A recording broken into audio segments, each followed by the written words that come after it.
আসসালামু আলাইকুম বন্ধুরা, কেমন আছেন? আশা করি আল্লাহর মতো ভালো আছেন। আজকে একটা টপিক নিয়ে আসলাম। টপিকটা হচ্ছে আযান ও ইকামতের গুরুত্ব ও ফজিলত সম্বন্ধে জানুন।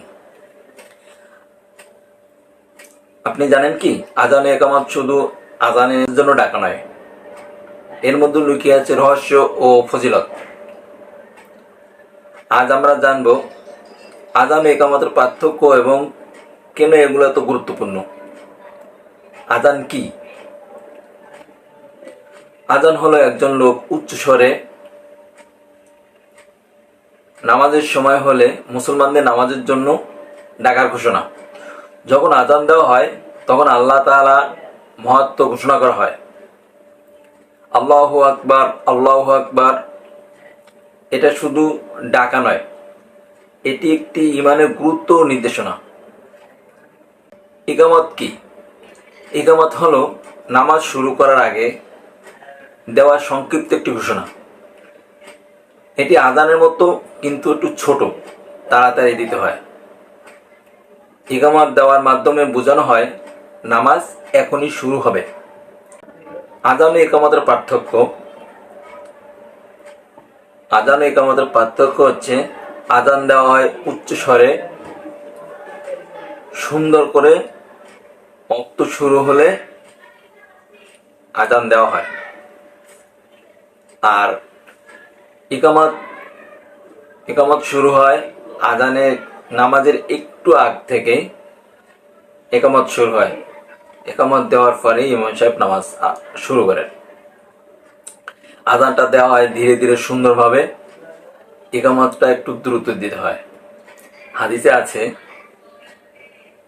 আযান যখন দেওয়া হয় শয়তান পালিয়ে যায়। অন্য এক হাদিসে আছে, যদি কোনো ব্যক্তি 7 বছর বিনা বেতনে আযান দেয়, আল্লাহ তাআলা তাকে বিনা হিসেবে জান্নাতে প্রবেশ করাবেন। অন্য এক হাদিসে আছে, যে মুয়াজ্জিন আযান দিবে তাকে হাশরের ময়দানে লক্ষ লক্ষ কোটি কোটি মানুষের ভিতরে তার মাথা সবার চেয়ে উঁচুতে থাকবে।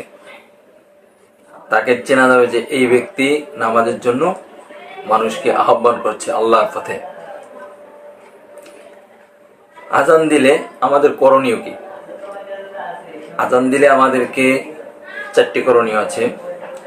1 নম্বরে সমস্ত কাজ রেখে নামাজের জন্য প্রস্তুতি নেওয়া। নাম্বার 2, আযান দেওয়া হলে উত্তর দেওয়া। আযানে উত্তর দিলে অনেক সওয়াব আছে। নাম্বার 3, আযানের দোয়া পড়া। আযানের দোয়া পড়া সুন্নাত।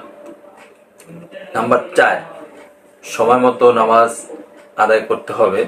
তো এতক্ষণ যে আলোচনা করলাম, আমরা সর্বোপরি এটাই বুঝতে পারি, আল্লাহ তাআলা আমাদেরকে সৃষ্টি করেছে তার ইবাদত করার জন্য।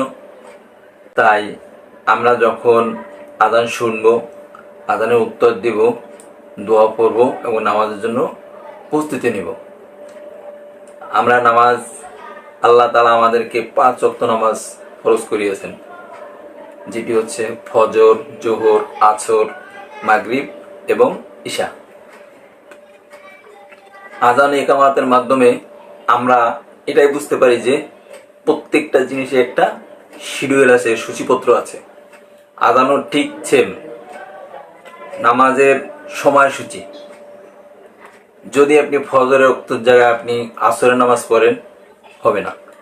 আপনাকে ফজরের পরে আপনার জোহরের নামাজ পড়তে হবে, যেটা আমাদেরকে রাসূলুল্লাহ সাল্লাল্লাহু আলাইহি ওয়াসাল্লাম আমাদেরকে বলে গিয়েছেন, হাদিসে বলেছেন।